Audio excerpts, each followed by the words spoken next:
Halo, kembali lagi di Simak Simak, Sinau Mama bersama saya Nita. Erika Berjumpa kembali di acara kami.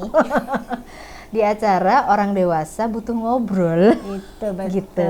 Jadi mungkin yang mampir-mampir ke sini adalah mereka-mereka yang ingin keluar dari seputar rumah tangga, kerjaan rumah tangga. Mau ngobrolin, nah itu jadi kebutuhan gue loh, Bo. Sekarang ya. Jadi kalau misalnya gue dalam keadaan rutin yang bangun pagi, bikin bekal, urusan antar mengantar, urusan jemput menjemput, itu kadang-kadang suka kelewat gitu hal-hal yang sebenarnya gue lagi ngerasain apa sih gitu. Sebenarnya ada buah pikiran apa sih? Dan menurut gue selama acara ini tuh sangat membantu untuk menyalurkan kebutuhan orang dewasa itu tersebut. Kebutuhan ngobrol orang dewasa. Membuat waras. Betul. Gitu. Dan kayaknya yang mungkin yang dengerin kita juga mungkin orang-orang yang itu tadi sedang mencari obrolan yang tentang dirinya gitu. Iya. Bukan lagi tentang Yang ringan siapa-siapa. tapi menghibur. Yang nggak berat ya teori, kehidupan udah berat gak usah dikasih teori. Tolong. aplikasinya gimana gitu Iya, aja gitu. Betul. Ketemu sehari-hari ya kan. Mm-mm. Kita tuh sama anak, sama suami. Kayaknya itu aja circle kita ya kan. Betul. Kadang-kadang kebutuhan kita tuh sama orang lain juga perlu apa ya, sekali-kali Perlu lah. disalurkan. Gitu. Walaupun ngobrolnya ngalur ngidul nggak apa-apa sih, asal jangan gibah. Kita tapi sering gibah ya ngomongin artis. Ya karena mereka ada di ruang publik. Mereka sendiri kayak buka diri gitu. Omongin gue dong gitu. Iya benar. Iya, pokoknya lo kalau sudah udah story, berarti lo minta diomongin juga. Iya. Makanya jangan sorry. Jangan sok-sok story kalau nggak mau diomongin. Bener gak? Iya, Kalau iya. kalau lo udah menempatkan diri lo di story gitu. Wah, misalnya lagi jalan-jalan terus diomongin, kok jangan. Kok ngomongin sih orang gue. Udah diemin aja. Lo sudah membuka diri untuk diomongin. Iya, berarti kan tahu resikonya harusnya ya. Betul. Apalagi dunia sosial media. Nah, kita juga ngobrolin hal-hal yang berkaitan dengan apa nih yang lagi bukan Lagi tren ya, ramai. aja Lagi di ramai. sosial media. Lagi jadi banyak buah pikiran orang. Terutama cewek-cewek. Apa nih, Bo? Nah, beberapa waktu yang lalu dan masih gue lihat, itu tuh banyak wanita yang memperlihatkan dirinya dulu sebelum menikah, sedang meniti karir, dan sesudah menikah pas plus punya anak. Oke. Dia memperlihatkan bagaimana perbedaan dan bagaimana dia ingin memotret dirinya bahwa gue nih loh pernah Cantik. pernah kurus, Oh, ya. pernah jalan-jalan kemana-mana, pokoknya hal-hal yang langsung berubah ketika lo menikah dan tambah berubah ketika lo punya anak. Oke. Lo ngalamin nggak? Ih, sangat lah. Seberapa perubahan lo 1 sampai 10? Yang satu baik, yang 10 udah nggak baik. Hampir di angka gue bilang gue sih masih di angka 6. Oke. Karena ketika masuk angka 6, gue langsung yang pertama langsung dirubah itu fisik sih. Iya. Karena ketika lo sudah merubah fisik, terus pelan-pelan tuh emosi lo mulai stabil, hormon mulai seimbang lagi. Karena ketika lo olahraga, itu yang diaktifkan nggak cuman fisik tapi di dalam organ-organ ini. Iya. Dan membuat kesan stabil lebih lebar gitu. Iya. Ya itu, karena gimana pun setelah menikah belum punya anak lah, semuanya aja berubah. Iya, betul. Kalau pasangan yang harus pindah luar kota, luar kampung, itu kan berubah ya. Iya. Maksudnya dinamika kesehariannya berubah. Kita harus memetakan lagi warung, pom bensin, laundry, kayak gitu-gitu. Itu kan Iya, berubah kan. Betul. Itu yang pertama yang langsung kelihatan berubah. Yang kedua kan perubahan-perubahan yang nggak kelihatan Iya. antara bagaimana kalian beradaptasi sesama pasangan sebagai pasangan. Iya, betul. Adaptasi itu kan yang nggak kelihatan, tahu-tahu kok gue marah ya, tahu-tahu Iya. kok gue sedih ya gitu, atau tahu-tahu kok nggak bisa jajan ya gitu. Itu kan cuman indikator tangible yang akarnya tuh Intangible. intangible. Iya kan, Iya, misalnya benar. lack of communication. Betul. Misalnya lack of communication kan akhirnya jadi loh kok gue nggak pegang duit ya rasanya gitu loh. Ngerasain tapi Eh, kan lo sempat kerja, iya. terus berhenti, nikah, ya kan, terus punya anak. Itu gimana rasanya lo nggak pegang duit? Kebetul ya, awal-awalnya memang ini sih adaptasinya tuh loh gimana ya caranya cara mengkomunikasikan bahwa gue juga butuh duit gitu loh. Maksudnya gue butuh sesuatu spesifik uang yang buat gue doang. Iya. Yang kalau gue apa-apain tuh lo nggak usah banyak tanya gitu. Iya, betul. Ya itu memang butuh kalimat yang tepat, waktu yang tepat supaya, karena sensi ya Boy ya masalah duit ya. Tapi pasangan kan peka nggak? Cukup peka karena keberhentian gue juga didukung. Iya. Karena kalau gue nggak berhenti ya nggak mungkin kawin sih. Dan tidak akan berlanjut. Gimana Benar, ada benar. terjadi perkawinan kalau dua-duanya jauh? Iya. Betul nggak? Betul. Nah, kalau komprominya kan dari situ aja sebenarnya gue udah sama pasangan sudah beradaptasi kan, sudah kompromi gitu. Siapa yang ini? Oh kayaknya dia duitnya lebih banyak ya kalau kerja, gue aja yang berhenti gitu kan. Iya. Akhirnya gitu.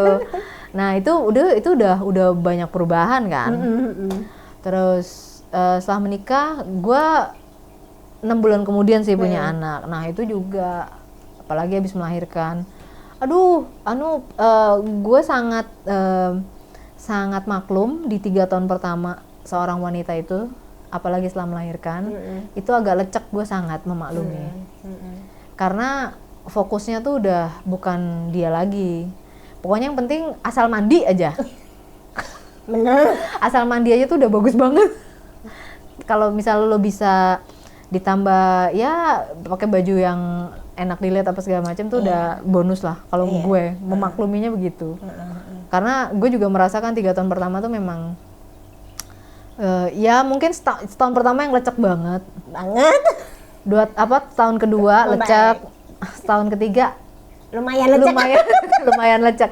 Jadi itu masih dimaklumi lah. Iya. Sangat-sangat dimaklumi. Tapi nggak baby blues kan? Alhamdulillah sih enggak sih. Okay. Tapi sempat agak frustasi karena ASI gue sempat awalnya tuh nggak lancar dan merasa kok gue nggak bisa memberikan gitu. Itu juga bikin apa ya?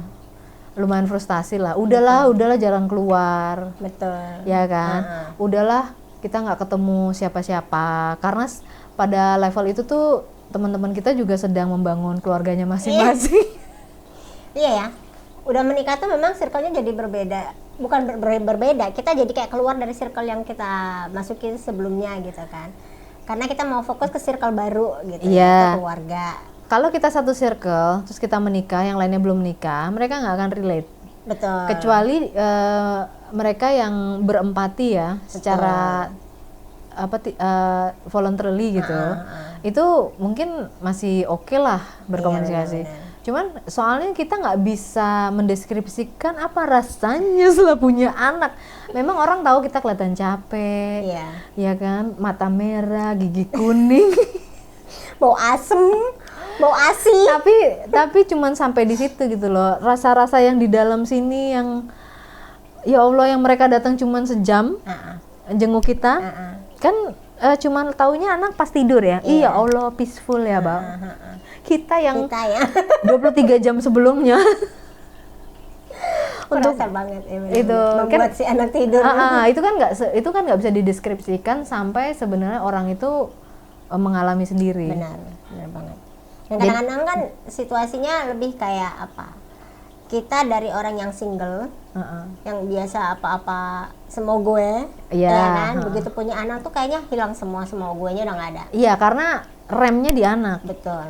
indikator lo anak lo lecek, kita nggak apa-apa lecek. Anak lecek, wah udah. Sedunia ngomongin. Kalau kita lecek doang mah ya paling ya kan. Yang penting anaknya sehat walafiat, anaknya cakep, gitu kan, wangi, emaknya nggak apa-apa lecek udah, nggak akan. Ya maksudnya diomongin, cuman yang ngomongin nggak sedunia. Kalau apa ala anak lecek, yang ngomongin sedunia, Bu. Padahal dipikir-pikir ya, emang sih waktu punya anak dulu juga sama lah gue ngerasain. Kayaknya baru mau gini udah ngek, baru mau gini udah ngek gitu ya. Mungkin itu yang membuat mood kita jadi buruk ya, karena tidur kita kan nggak karuan banget. Itu, iya itu. Udah pertama itu. Yang kedua mungkin kita mau makan aja kadang susah. Baru mau makan ngek, baru mau makan ngek gitu kan. Jadi aku tuh inget banget ibuku. Jadi aku waktu hamil melahirkan tuh emang sengaja nggak mau ikut, nggak memutuskan nggak jadi berangkat kan. Itu kan suami udah ngajak pergi. Terus aku bilang, enggak lah, aku mau di sini aja, ada ibu, ada gitu kan, ada apa. Karena kebutuhan apa, perut sih sebenarnya. Gue tuh nggak akan sempet masak gitu kan, karena harus ngurusin nih bayi. Iya. Bener aja kan, sampai gue tuh disuapin sambil nyusuin gitu. Saking bener-bener gue tuh udah kayak kelihatan capek, udah nggak sempet makan, sempet apa.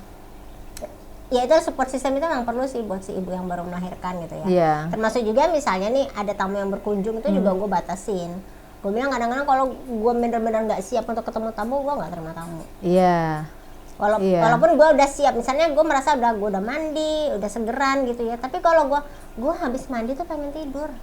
Atau pengen cuman tiduran? Iya, pokoknya nggak pengen nemuin siapa-siapa aja, udah pengen aja di rumah gitu. Iya. Ya udah, akhirnya itu sih yang aku pilih ketimbang aku harus memaksakan diri nemuin tamu tapi pakai muka yang bagaimana gitu. Muka nggak enak. Terus ya kadang-kadang itu tadi dramanya ibu kan menyusui juga yang baru-baru belajar kan, kadang-kadang kan keselnya di situ ya, posisi gini salah, posisi gitu salah, baring salah, ini salah, belum lagi air susunya yang ngerembes kemana. Nanti gue bayangin baunya nggak sih? Iya, aduh udah bau. Pengen banget gue. Oh, gue jadi inget, itu salah satu video yang gue lihat itu, dia itu pernah ikut putri-putrian. Aduh, Miss-missan ya. Jadi dia memperlihatkan foto-fotonya dia waktu jadi Miss apa, Putri apa gitu-gitulah, Bo. Lo kebayang dong, untuk jangankan untuk jadi Miss-missan ya, untuk putri-putrian. Kita jadi wedding singer aja lo mesti gimana? Mesti kelihatan dulu gitu kan. Ini lagi jadi Miss-missan, berarti kan effortnya dia, semua effortnya dia tuh anu banget gitu, besar menurut gue. Betul. Terus foto yang sekarang ini, ya Allah, bukan apa-apa, tapi terus ngebandingin sama dia dulu tuh rasanya tuh kok sampai segitunya dia nggak bisa kembali visualnya tuh bisa menarik lagi gitu loh. Itu luar biasa. Jadi tapi banyak komentar netizen itu mereka kata-katanya gini, kamu hebat, fokusmu berarti anak-anak atau apa gitu. Jadi salah satu bagusnya tuh orang-orang melihat itu sebagai sesuatu yang nggak apa-apa, bahkan hebat gitu loh. Bahkan ada yang komentar pengabdian tertinggi adalah ketika mengabdi ke suami dan anak. Dan lo jawab apa? Overrating. Ini gue surprise sih datang dari lo. Karena kita tahu lo sedang mengabdi sebenarnya. Padahal dia tetap cantik kan? Padahal dia pengabdi loh. Pengabdi. Gini loh. Pengabdi suami. Itu ada benarnya ya menurut gue. Tapi ya overrating karena apa? Sebenarnya bukan pengabdian tertinggi sih menurut aku. Pengabdian tertinggi kita tetap kepada Tuhan lah sebenarnya, ya kan. Kamu mau jadi apapun kan kamu tetap mintanya sama Tuhan gitu, bukan minta approval dari keluarga, iya kan. Cuma kita tuh sacrificing gitu loh. Kita tuh apa? Bukan pengabdian berarti pengorbanan. Pengorbanan harusnya, pengorbanan tertinggi bukan pengabdian. Iya. Karena ketika jadi ibu kan kita berkorban apa? Nggak hanya mental, fisik semua kan. Kita ready untuk hamil itu aja sudah pengorbanan loh. Iya. Ya kan. Begitu kita melahirkan harus menghabiskan waktu mengurus anak itu juga pengorbanan. Tapi sebenarnya pengorbanan bukan hanya di perempuan. Laki-laki, suami, semua juga berkorban. Makanya, sebenarnya semua juga berkorban gitu. Dan semua ada porsinya. Makanya nggak usah overrating dengan mengatakan lu sebagai ibu pengabdian luar biasa. perempuan itu memang ciptakan sudah luar biasa. Iya kan? Iya. Dengan rahimnya bisa melahirkan, bisa menjadi apa? Ibu pertiwi yang membangun bangsa. Iya. Nggak ada bapak bangsa, Nggak ada. Nah, jadi kan, bapak bangsa ada sih ya sebenarnya. Bapak proklamator ada. Oh iya, proklamator ada. Jadi maksudku, kenapa kita jangan tenggelam di situ? Terus aku tadi mau mengomentari netizen. Kenapa kemudian ada netizen yang bilang gitu, terus aku bilang overrating. Kan dia menyetujui ibunya berkorban gitu. Mengabdi, kemudian merelakan dirinya tidak lagi seperti dahulu gitu. Iya. Gue bertanya malah, kan kalau kita mental health itu kan yang self love ya, yang menyayangi diri kita juga gitu. Dan menyayangi adalah termasuk merawat. Artinya yang sebenarnya harus kita ingatkan si ibu ini, ibu nggak apa-apa loh kalau ibu butuh merawat diri sedikit. Iya kan? Iya. Perhatikan juga, dia merasa gue dulu begini sekarang begitu, itu udah ada gap sebenarnya. Dia sudah ada rasa apa? Less confidence udah kelihatan. Berarti rasa percaya dirinya udah turun. Kalau orang percaya dirinya udah turun, otomatis keberhargaan dirinya juga udah ikut turun. Gimana dia memberi contoh ke anaknya bahwa kamu tuh harus confidence, kamu tuh harus gitu. Kan sebenarnya dari dirinya dia dulu gitu, dia memberi contoh gitu. Bukannya terus harus dandan all out lagi kayak princess, enggak, kayak Miss enggak. Tapi take care of yourself gitu loh. Paling enggak presentable kalau aku sih bahasanya. Pakai baju matching. Misal matching warna atau matching, jadi berarti kan gini, berarti kan itu harus punya sedikit ruang untuk di dalam pikiran bahwa apa yang gue pakai hari ini gitu loh, apakah modis, apakah enggak, apakah kembali kepada yang dia sukai dulu itu loh. Iya. Kenapa emak-emak itu kemudian tidak mau kembali seperti dulu? Ribet katanya. Prinsipnya mereka tuh ribet. Ya kayak gue lah, gue selama hamil melahirkan dasteran. Ya kan, sapsup kan enak banget tuh ya. Sapsup. Nggak ribet gitu. Kalau harus pakai kayak gini kan, mau menyusui susah, mau ngapa-ngapain susah gitu kan. Tapi kan ada masanya, lu nggak harus lagi menyusui. Lu pakai aja baju yang bisa lu pakai, yang kira-kira bisa membangun confidence lu gitu. Oh, gue masih cakep ya. Percaya deh, suami itu pengen tuh kita cantik. Iya. Bukan pengen kita berkorban sepenuhnya tuh, enggak. Dia malah pengen, coba kamu rawat dong dirimu. Nah itu lagi sebenarnya pekerjaan jadi perempuan tuh ya Allah double ya. Iya. Misalnya kita ambil contoh, kita habis melahirkan. 6 bulan habis melahirkan tuh kan ya, gue sih nggak punya lah kepikiran untuk memperbaiki visual. Sama. Mungkin habis setahun lah, gue baru ada sedikit ruang untuk memperbaiki visual. Karena bagaimanapun ketika kita hamil melahirkan itu ada yang melar ya, dan harus kempes lagi. Nah itu kan butuh effort ya, nggak cuman abrakadabra gitu loh. Jadi memang usahanya tuh jadi perempuan tuh nggak pernah satu gitu loh. Iya. Usahanya tuh pasti double. Sebenarnya sama dengan laki-laki sih setelah menjadi ayah. Coba perhatikan dulu waktu menikah, suamiku wah gagal, six pack. Begitu sudah menikah perutnya gendut, tak terurus, rambut rontok, gigi copot. Itu katanya makmur sih, Bo. Bahasanya makmur, tapi itu sama juga. Sama juga. Tidak merawat dirinya sendiri. Betul. Dan aku belum lama ini lagi dicurhatin sama temen. Mereka ya sorry to say ya, ketika dia merasa kok gua nggak lagi di treat oleh istrinya dengan penuh cinta dan sebagainya. Gue tanya, penampakan lu sekarang bagaimana? Udah straight to the point aja ya, Boy ya? Iya. Dan begitu gue lihat, oh pantes gue bilang gitu. Look after yourself, aku bilang gitu. That's the only way. Ini ujung dari pembicaraan ini tuh cukup menarik sih. Jadi sebenarnya laki-laki dan perempuan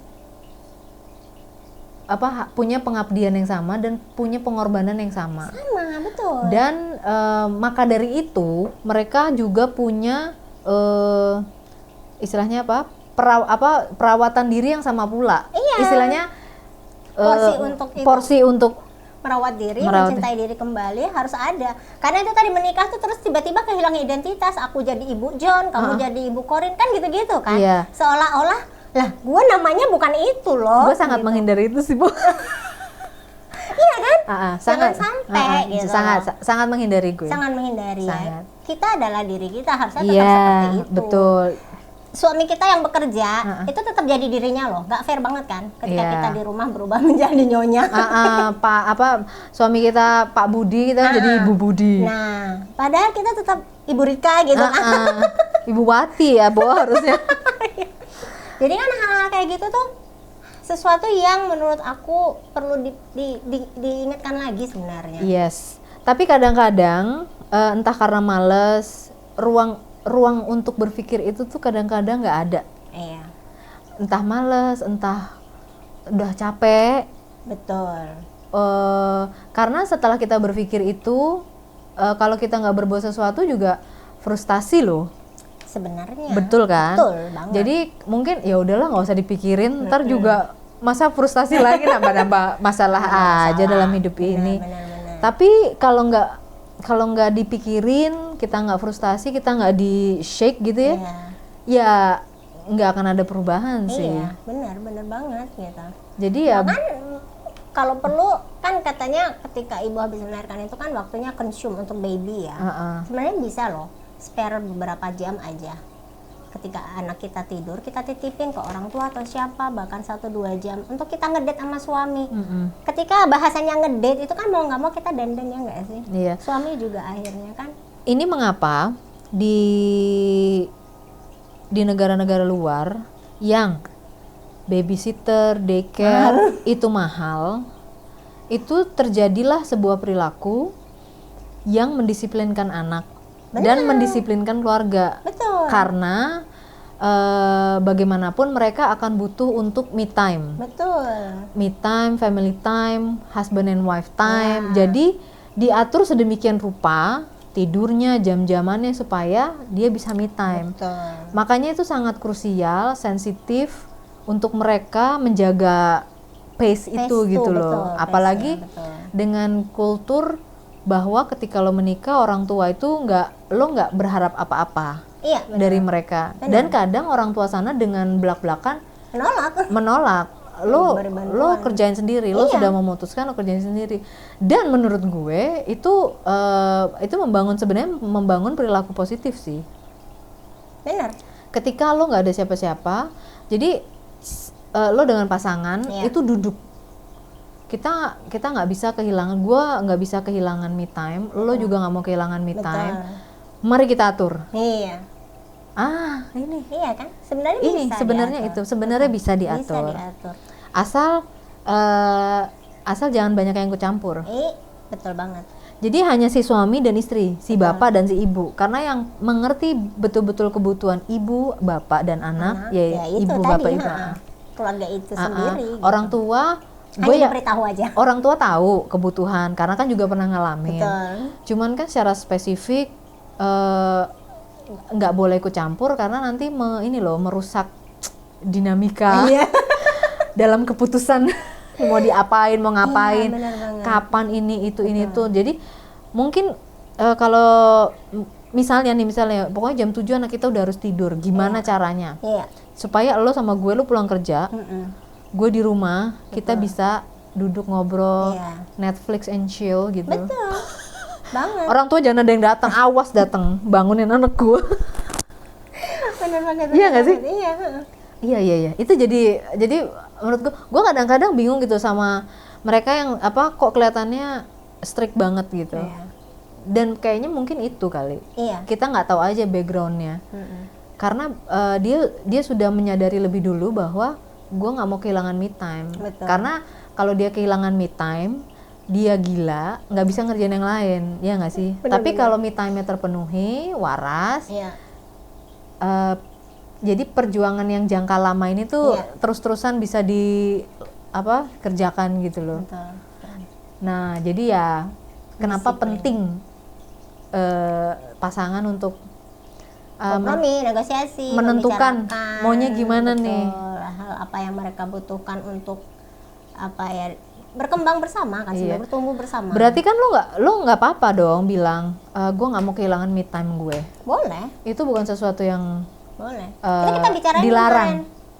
Kita setting boundaries itu kita bicarain gitu, bahwa dalam bahkan ketika sudah menjadi pasangan suami istri, kamu tetap harus punya batasan-batasan pribadi gitu. Jadi ada batasan kita sebagai diri, ada batasan kita sebagai pasangan, ada batasan kita sebagai orang tua. Dan itu emang harus dikomunikasikan dengan jelas, karena ya itu tadi kayak lo bilang, gue tuh baru menyadari anak gue butuh disiplin itu kan ketika udah masuk usia 6 bulan kalau nggak salah. Awalnya gue masih kayak ya dia bangun gue ngek, gue bangun gue ngenten gitu kan, jadi tidur benar-benar nggak teratur.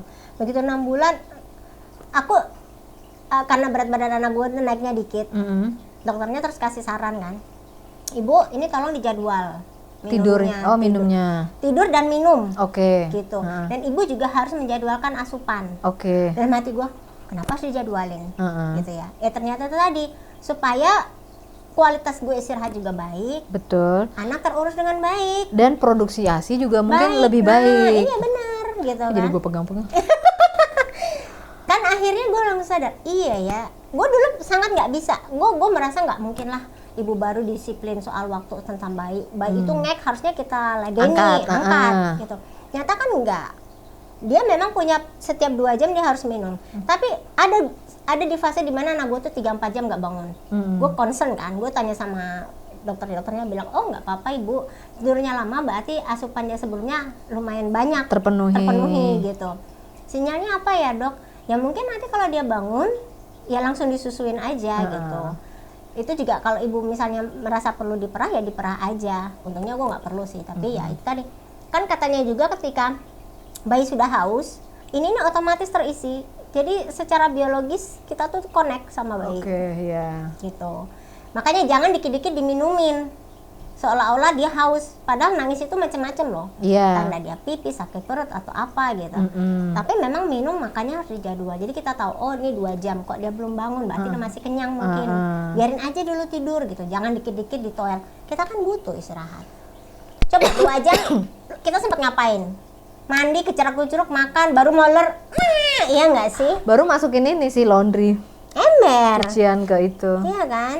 Masalahnya menyusui nggak bisa digantiin bapak kecuali yang pakai dot ya. Cuma aku nggak, aku memang langsung sih. Jadi kalau misalnya bisa digantiin ya nggak apa-apa. Malah kalau bisa kita spare banyak biar kalau kita tidur bilang sama suami jam segini kasih minum. Kan gitu ya. Perintahin aja dia suruh ngapain. Jam segini kasih minum, minum. Bisa diatur gitu. Bisa sebenarnya. Jadi perubahan yang 180 derajat ini bisa dieliminasi. Bisa lebih, bisa nggak berlarut. Misalnya gue yakin sih 6 bulan pertama kecuali lo banyak bantuan ya, lo nggak akan sangat dimaklumi ketika lo tidak punya ruang untuk berpikir lebih daripada mengurus si bayi. Tapi setelah setahun harusnya sudah punya ruang untuk itu gitu loh, ya nggak sih? Jadi makanya gue begitu anak kedua, gue langsung saya terus karena gue udah belajar dari yang pertama. Enak juga nih gue bisa tidur 2 jam, iya kan? Ini malah kebalik gue. Kenapa? Anak pertama gue lebih enak. Anak kedua bawaan baik. Aduh. Nah, sih anak kedua yang gue udah langsung harus set time gitu semuanya. Jadi tapi emang beda, makanya anak gue yang pertama ternyata punya masalah lambungnya. Mungkin karena gue nyatainya ya semau-semau gitu loh. Sampai besar dia makan juga semau-mau karena banyak orang di sekitarnya. Nah itu dia. Dulang-dulangin. Agak itu ya, aduh maaf. Agak apa? Angkat. Yang ndulangin, belum waktunya makan, udah dicicip-cicip gitu. Jadi lambungnya nggak belajar untuk beradaptasi kapan kosong, kapan terisi gitu kan. Nah anak kedua gue lebih gue atur lagi. Jam makan, jam ini nggak boleh ngemilnya apa, itu udah gue udah lebih strict aja karena abis itu kan gue yang ngurusin. Kuntil pause dulu. Maaf insiden. Saking semangatnya ngobrolin. Gitu sih ya. Jadi memang salah satu supaya membuat kita bisa balik lagi memang disiplin sih ya. Disiplin waktu ya, pokoknya bagaimanapun ya, segala sesuatu kalau tidak kita atur, punya manajemen itu memang jadi nggak teratur. Bener gimana banget. Nih intinya nggak teratur aja kalau nggak di manage. Walaupun hal-hal kecil lah ya, kayak misalnya kalau kita nggak di otak nggak teratur, misalnya bangun jam segini buat ini itu kan nggak akan kejadian kan. Iya, benar. Begitu juga dengan kita nih kan lagi ngomongin visual ya, visual wanita yang setelah menikah punya anak. Kalau kita nggak memberi ruang untuk memikirkan itu, memang nggak akan kejadian perubahan visual itu.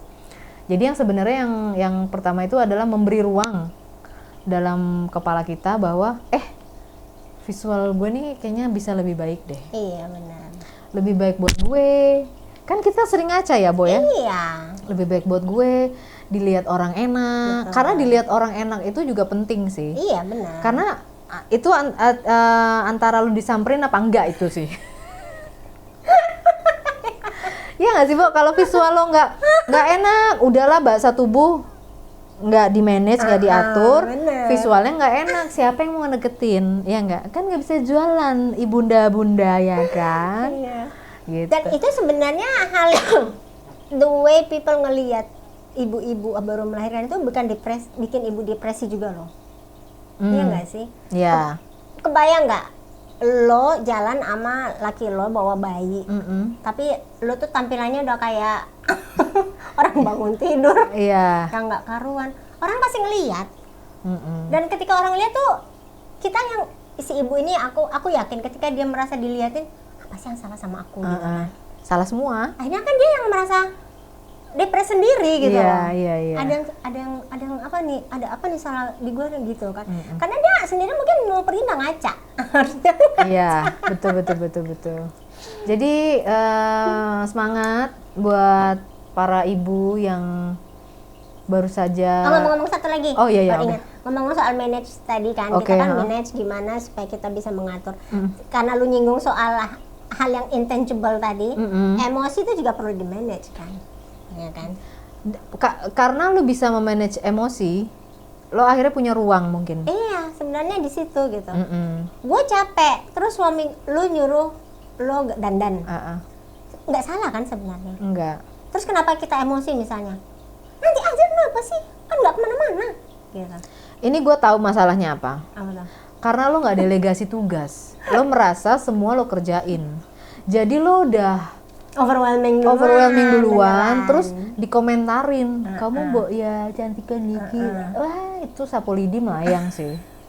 Banyak kan perempuan Nah, tersinggung. jadi- Padahal maksud suami tuh nggak body shaming loh. Iya, jadi gue soalnya mengalami. Oh. Jadi sebenarnya dari sebelum lo sensitif dikomentarin, coba lo delegasi tugas. Iya. Ketika lo sudah mendelegasi tugas, yang kecil-kecil lah. Iya. Suami kita awali yang gampang, kecil, tapi tiap hari. Nyuci nyapu, ya kan? Kalau udah delegasi, kita merasa gini loh, oh semua pekerjaan beres. Iya benar. Jadi rasanya tenang. Jadi kita dikomentarin, dandan dulu dong. Oh iya aku belum dandan gitu, imut-imut gitu jawabnya. Tapi kalau kita merasa kok gue yang menyelesaikan semua gitu, wah dikomentarin gitu udah Iya, sama sih. bubar. Jadi ya balik lagi, bukannya menyalahkan diri sendiri, tapi Manage tadi tuh. kita inisiatif lah, orang pinter. Minum apa? Inisiatif untuk membangun suasana lebih kondusif. Jadi semua pekerjaan selesai, kita semua cakep, semua wangi, semuanya enak dilihat. Dan itu kan membangunkan ini kita juga loh. Dan suasana di rumah Iya. ini positif gitu. Positif benar. Membangun mood, membangun positif vibe ya kan. Iya. Karena kadang-kadang yang kita lupakan tuh justru itu tadi. Iya. Ketika kita sebenarnya butuh loh untuk dibantu, kita menolak dibantu. Betul. Ketika kita merasa butuh untuk me time, kita menolak karena merasa nggak punya waktu. Atau kita merasa enggak deh, hidup gue sekarang memang lagi ini buat anak. Iya, boleh juga sih. Asalkan lu sadar aja. Boleh, tapi jangan depresi gimana? Nah itu sadar gitu bahwa Iya. keputusan aku buat ini aku sadari dan itu tidak membebani. Ada loh memang orang yang dedikasinya luar biasa. Iya. Ya kan? Sampai dia pun menolak untuk kumpul-kumpul, menolak untuk bertemu dengan temen Iya, karena family is everything. Time bomb aja sih menurut gue.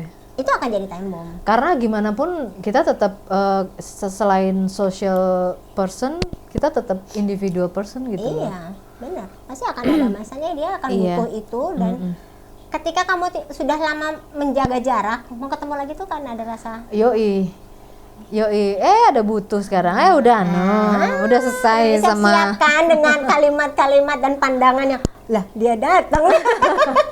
Kenapa? Udah selesai sama yang kemarin.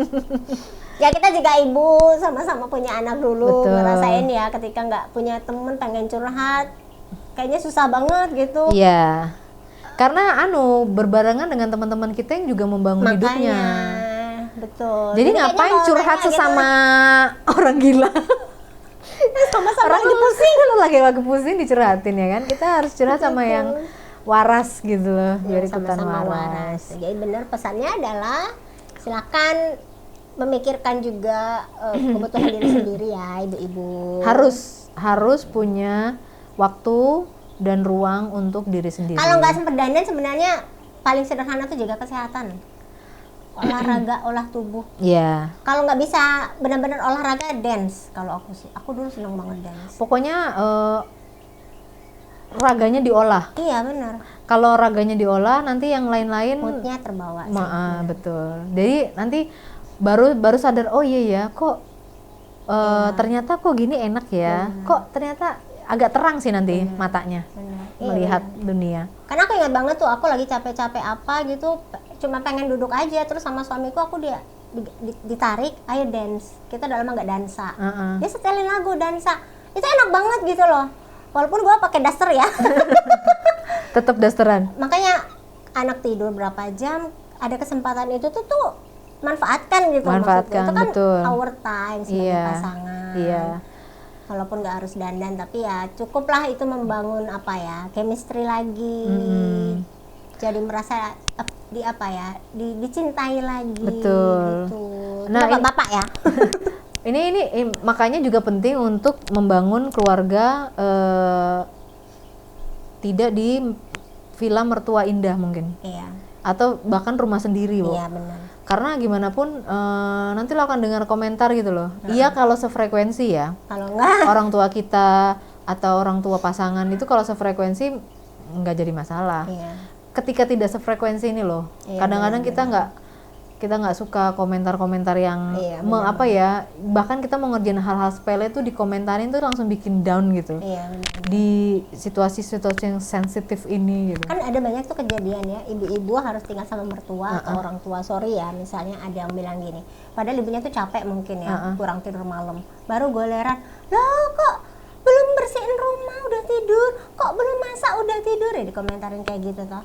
Padahal ya ampun, itu namanya melelahkan banget. Gue inget banget tuh ya, gue awal-awal baru melahirkan, mungkin karena suami gue tahu gue kurang tidur, gue kan tinggalnya deket sama rumah ibu, ya mama gue. Terus mama gue tuh ketok-ketok, siang-siang gue lagi tidur. Gue coba denger, karena gue setengah sadar, biasa lah mak-mak itu kan sinyalnya hidup ya walaupun tutup mata. Kayak kucing ya, Pak. Ember. Aku dengar dia bilang, oh maaf, Rika sedang tidur. Dia minta maaf sama mak gue. Aku bilang, Rika sedang tidur, nggak usah diganggu dulu. Ada apa? Dia tanya gitu. Oh ternyata mamaku nanya apa gitu. Aku juga nggak ngeh. Oh ya nanti kesini aja lagi. Itu gue bilang gitu sama ibu gue. Dan akhirnya ibuku tuh bilang gini, oh kau tadi tidur ya? Iya. Oh ya udah. Soalnya tadi Jen bilang kamu tidur nggak bisa diganggu. Aku langsung bilang sama gue nggak enak ya itu mak gue gitu kan. Terus gue bilangnya, kalau mau gue nyari bangunin gitu kan.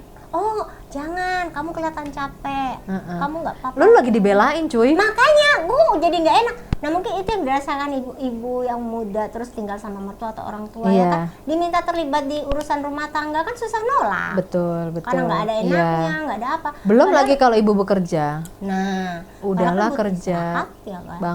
Banget. Gitu. Jadi kita paham lah sebenarnya.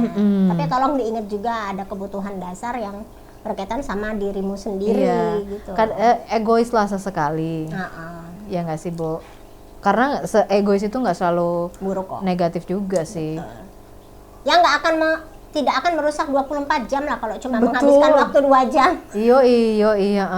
Bahkan sebulan sekali kita menghabiskan away from home 8 jam gitu, nggak akan merusak. nggak akan, iya benar banget. Hanya perlu komunikasiin aja. Yes. Sampaikan gitu. Nah, betul. Mau ngapain ya kan. Kalau misalnya itu datang dari inisiatif kita, berarti kita sudah harus tahu kebutuhan kita, gambaran kita, mappingnya kita. Jadi dikomunikasikan ke orang jelas. Nah, balik lagi nih judulnya nih, back to basic, kenalilah dirimu. Tonton di episode keberapa ya waktu itu ya? Aduh, ke 1100 kayaknya. Iya. Tapi sadar nggak sih lo, omongan kita tuh nyambung-nyambung lo dari yang pertama terus nyambung mulu, ya nggak sih? Namanya juga hidup ya, Bo. Ada tertier ya, Bo. Basic, medium, advance. Nah, kadang-kadang nih orang bermasalah di advance, masalahnya sebenarnya basicnya nggak kuat. Iya benar. Ketika lo kenal diri lo, terus lo bermasalah di intermediate, karena regulasi emosi lo, karena lo mengenal diri lo, lo masalahnya nggak sampai ke advance. Iya. Lo tinggal di intermediate, lo balik lagi ke basic. Oh, gue harus regulasi emosi. Iya. Nah, Balik dulu nih. Balik lagi kan ke basic kan. Bener. Makanya masalah lo nggak sampai advance. Betul. Nah, kebetulan yang kita omongin hari ini, visual yang 180 derajat itu berubah. Itu masalahnya udah menurut lo apa? Basic. Tapi indikatornya bukan basic menurut gua. Iya, indikatornya bukan basic. Indikatornya bukan basic. Udah di atas, udah di intermediate gitu. Betul. Loh. Karena dia nggak kembali ke basic gitu. Karena ya self love itu kan basic. Sangat. Kebutuhan basic gitu.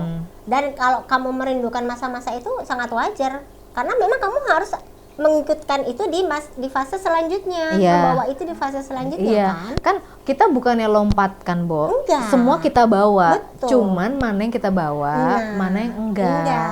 Ada nostalgia yang sampai kita tua tuh nggak akan hilang. Dan itu menjadi apa ya?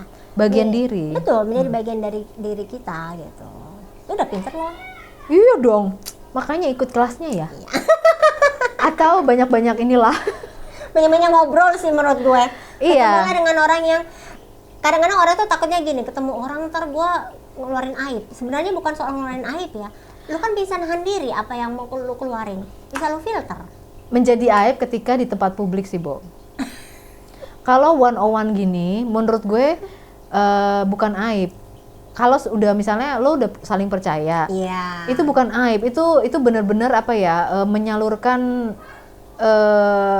isi beban-beban di hati, karena ternyata dengan ngobrol itu semua masalah ada solusinya lewat ngobrol. Tapi lo harus pinter-pinter ya. Dan itu kan lu bisa tahu juga, lu bisa trust orang ini kan lewat konsistensi ketemuan. Iya kan? Makanya kalau lu jarang ketemu orang, lu nggak akan tahu dengan siapa lu bisa berbagi rasa ya, Bo ya. Iya. Memang nggak harus ke semua orang ya. Enggak, kan? jangan malah. Gua anjurkan malah jangan. Soalnya nanti tambah keruh, Bo, bukan tambah bening. Atau misalnya lu ceritakan tapi hal-hal bukan yang sifatnya kayak menjudge diri lu sendiri di depan orang. Tapi ceritakan pengalaman, kayak gue menceritakan pengalaman gue ngurus suami gue, ya kan. Tapi ada fase dimana kan gue bilang gue depresi. Nah, itu sebenarnya gue sampaikan sebagai trigger warning aja ke orang-orang, bahwa ketika lo tidak mengurus diri lo sendiri, lo terlalu fokus sama masalah, lo bisa nih depresi gitu. Kan poinnya di situ. Gitu. Bukan terus gue menceritakan gue tuh depresi, tahu nggak lu pasti nggak ngerti lah gue depresi, lu kan nggak pernah ngerasain. Lah emang orang disuruh ngerasain dulu baru paham kan? Enggak, aku bukan malaikat loh. Aku hanya manusia biasa gitu. Terus menceritakan hal misalnya suami gue disfungsional ya karena sudah sakit. Buat gue itu bukan aib gitu kan, tapi itu fakta. Kalau makanya gue ingetin orang-orang, jangan sampai suami lu sakit. Sakitnya ini mungkin sakit suami gue memang bukan sakit yang dialami banyak orang kayak diabetes, kolesterol, enggak gitu ya, tapi kan saraf. Nah, sementara orang-orang yang justru punya komorbid ini yang harus benar-benar memperhatikan kesehatan, sebenarnya kan warningnya di situ. Karena intinya bisa kena demensia loh. Iya, betul. Jadi makanya ngobrolnya kan nggak bisa setengah-setengah. Enggak. Ngobrolnya tuh mesti yang whole utuh gitu loh, Bo, supaya pesannya sampai. Iya. Makanya butuh ya kalau ketemu nggak cuma 10 menit, 15 menit ya kan. Kita kan 3 jam kan. Iya. Iya gitu sih. Tapi ya itu tadi sebenarnya salah satu fungsi kita bertemu dengan orang lain, kita mau vent out aja, ngeluarin beban-beban. Kadang tuh kita hanya bilang sama orangnya, lu dengerin aja ya, jangan komentar. Iya, tapi kopinya dong. Iya. Dengerin juga butuh energi. Ya kalau udah punya temen dekat tuh lebih enak sih memang. Setidaknya lebih kayak ada partner untuk. Iya, buat TikTok gitu loh. Iya. Karena kalau hidup nggak TikTok tuh nggak jadi buletan ya, Bo. Ember. Kan kita kalau misalnya sendiri, ini berhubungan dengan mengenali dirimu. Oh, lu tuh orang yang bisa menyelesaikan masalah sendiri di kepala sendiri, atau lu butuh tektokan. Iya benar. Betul kan? Betul. Kan ada orang-orang yang gue bisa menyelesaikan dengan gue sendiri. Atau gue nggak bisa dengan gue sendiri, gue harus ngobrol. Iya. Nah, kalau misalnya lu bisa mengenali kebutuhan lo, nah tinggal nanti caranya gimana strateginya. Iya, Nah, dengan mencari teman yang lo bisa percaya, atau mencari kumpulan yang sefrekuensi, yang bisa dipercaya juga, itu sangat-sangat membantu. Iya. Makanya ibu-ibu yang baru melahirkan pun tetap harus punya waktu untuk ketemu, keluar ya kan. Apa istilahnya? Ya itu tadi, ganti suasana lah, jangan di kamar mulu, di rumah terus. Betul, ya iya. kan. Ketemu 1-2 orang nggak akan menyakiti kok. Sangat. Sekedar berbagi cerita. Misalnya, nah tadi kembali ke yang kalau misalnya kita tektokan, itu kan jadi bulet ya, Bo. Misalnya gue kasih lo, gue stres deh. Terus lo bilang, lo stres kenapa? Terus kan gue bilang, gue pengen jalan-jalan. Ternyata gayung bersambut, ayo atuh. Jadi jalannya. Bulet ini kan begini, bulet terus-terusan. Kalau misalnya lo udah tahu lo nggak bisa menyelesaikan sendiri, lo cuman di gini doang, Nusuk ke dalam. Nusuk ke dalam, benar. Nusuk kan ke dalam. Sakit Cuy. Dan iya, capek. betul. Capek Capek sendiri. sendiri. Kadang-kadang pun sorry to say suami mungkin merasa punya anak terus fokus pekerjaan. Iya, karena harus nabung. Harus nabung nih buat masa depan. Oh sebentar ya Pak, bapak-bapak, tolong perhatikan istri Anda. Juga. Iya. Istri itu apalagi kalau masa, ya ingatlah ya, kita habis melahirkan tuh banyak banget yang mau dikeluhin sebenarnya. Makanya suami tuh coba duduk dengerin aja deh kita ngeluh. Gue inget banget tuh suami gue ngomel. Dia tuh cuma diem aja. Habis itu dia datang kasih gue minum. Are you finish? Kata dia. Ya benar sih. Iya. Rilis aja Iya, gitu loh. benar. Gue nggak butuh dia untuk nasihatin gue, nggak perlu dia sok tahu. Memang begitu jadi ibu, aduh, please deh. Nah itu kita ada itu kelasnya itu toxic positivity dan kita pernah bahas. Dari kata-kata itu. Jadi disiplin juga termasuk disiplin untuk selalu menimba ilmu. Iya nggak, Bu? Setuju. Ilmu ya, karena kita sebagai seorang ibu kita harus tahu semua ilmu. Iya. Ilmu psikologi, ilmu kesehatan, ilmu gizi, ekonomi, digital juga. Jangan seperti saya, nggak ngedit. Tapi ya, gue juga seneng gue sama lo tuh bisa melakukan ini. Iya. Karena ini menjadi apa ya? Menjadi salah satu rilis gue juga. Sama sih. Sama ya. Jadi sebenarnya kita saling memanfaatkan. Nah kita kan seminggu ketemu paling sekali kan. Sisanya kita ketemu di luar forum mungkin sekali. Ya seminggu tuh 2 kali ngabisin waktu 3-4 jam, nggak merusak semua kan. Iya. Iya gitu loh maksudnya. Anak-anak kita juga bisa main bareng setidaknya ya kan. Dan mereka main bareng kan kita punya me time ya nggak sih? Betul. Me time, mikir kayak gini loh, me time. Tapi memang kalau anak-anak udah besar kita lebih bisa ngatur sih ya. Oh iya, itu jam sekolah tuh bahagia banget ya. Benar. Ini udah di otak gue nih mappingnya nih. Ntar lagi sekolah ada inget aja itu. Liburan udah stres. Aduh, anak mau diapain di rumah ya nggak sih? Benar. Tapi kalau mereka udah sekolah tuh kita kayak wah, walaupun di rumah mungkin pekerjaan banyak tapi nggak kerasa gitu loh. Kita ada space yang kita bisa create sendiri gitu loh. Walaupun ya kangen sih ya mereka. Walaupun juga cuma tiduran. Cuman maksud gue tuh gue lagi sendiri deh. Enak. Damai gitu. Nah, ini mungkin nggak dirasakan ibu-ibu yang baru melahirkan. Iya. Mereka masih sangat attach sama anaknya. Betul, ya betul, kan? betul, betul. Sampai dengan ya itu tadi kayak lo bilang, mungkin sampai dengan anak kita usia 12 tahun lah kita tuh masih attach banget. Apa-apa tuh kayaknya anak ya kan. Walaupun udah sekolah kan sekolahnya paling berapa jam. Iya. Tapi kalau udah lewat dari 12 tahun kayak anak kita udah mau SMP nih, udah beda kan auranya. Udah kayak mau ditinggal aja. Iya. Dan kita udah kayak oke deh, bye-bye gitu. Kita udah kayak saya siap. udah pada full time soalnya sekolahnya sampai sore. benar. Gitu. Jadi ya buat teman-teman yang apa namanya baru mengalami punya anak, baru mengalami perubahan visual terutama. Perubahan visual itu indikator semuanya yang lain berubah sih. Ya nggak Bu? Iya. Emosi berubah, psikis berubah, apa semua berubah. Soalnya kalau visual nggak berubah, ini lo kan tetap sama kan, Iya, mindset apa mindset segala tetap sama. macam. Benar. Nah jadi visual yang 180 derajat berubah itu bolehlah dijadikan bahan pemikiran untuk masing-masing teman-teman supaya kita tahu mana yang mau diperbaiki lebih dulu, mana yang sempat diperbaiki lebih dulu. Dari yang kecil-kecil tiap hari, lama-lama nanti juga berubah lagi, berubah kayak yang Dan jangan terlalu sering lihat Instagram, TikTok, Instagramnya, apa-apa ya. Karena itu tambah stres. Karena kok dia bisa cantik habis melahirkan. Oh tunggu dulu effortnya dong. dia nggak cerita aja Dia sih. nggak cerita aja di belakang layar ya kan. Betul. Kayak kalau lo bilang siapa? Jennifer Badim. ya. Itu kan luar biasa kelihatannya ya. Tapi kan itu pekerjaannya dia. Jadi mau nggak mau dia dandan. Betul. Harus presentable. Dan kita kan nggak tahu apakah malam itu dia tidur atau tidak. Ngurusin bayi. Variabel-variabelnya kita nggak tahu yang lain. Jadi lihat diri kita sendiri aja. Balik lagi back to basic, kenali dirimu dan kenali dirimu. Termasuk variabel-variabel yang melekat di kita. Iya. Pasangan, di mana kita tinggal. Betul. Gitu. Dan peran-peran yang kita Betul. jalankan itu juga mempengaruhi kan. Misalnya hari ini kita jadi ibu, jadi istri, jadi pekerja, jadi Betul. apa, itu akan mempengaruhi bagaimana kita mempresentasikan diri. Betul. Jadi ya semangat. Boleh nggak? Bilang semangat nggak toksik dong? Enggak sih kalau Enggak. itu. Kita udah panjang penjabarannya, jadi semangat endingnya buat ibu-ibu di sana. Semangat. Don't give up. Iya. Don't Anda give up. tetap cantik luar dalam, tenang aja. Iya. Cuma perlu memperhatikan lebih detail. Betul.